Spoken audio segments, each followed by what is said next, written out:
ስደሰትም ምናምን ሁሉ ነገር ቅርብ ነው ማለት በቃ ስደሰትም ደስታዬ ፊቴ ላይ ይታያል፣ ስከፋም ልክ እንደዛው እና አሁን እንደዚህ እየከፋኝ ያለው ራሱ በጣም በቃ ደስተኛ የሆንኩበትን ነገር ባንዴ መደፍረሱ ነው ማለት ከቤት ውጭ ማደር ማለት ምን ይሉታል እና አላቅም። እኔ ብዙ ነገር አሰብኩኝ ወይ ከኔ ሊያገኘው ያልቻለውን ሌላ ሰው ጋር ለማግኘት ነው ሄደው ምናምን ብዬ በቃ ማንኛውም ሰው እንደሚያስበው እያሰብኩኝ ነው ያደርኩትኝ።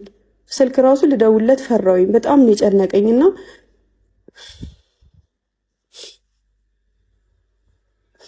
በጣም ነው የተሰማኝ።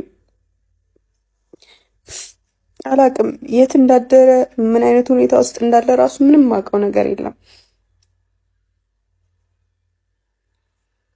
መሆን አልነበረበትም እንደዚህ አይነት ነገር። በጣም ነው የከፋኝ ከምላችሁ በላይ። ከዚህ በኋላ እንዴት እንደምንቀጥል ራሱ አላቅም።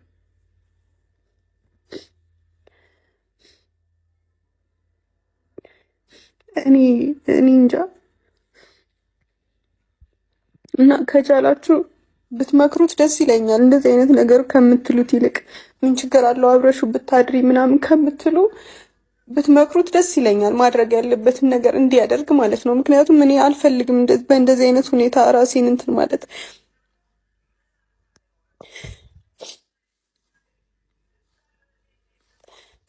በጣም ከባድ ነው።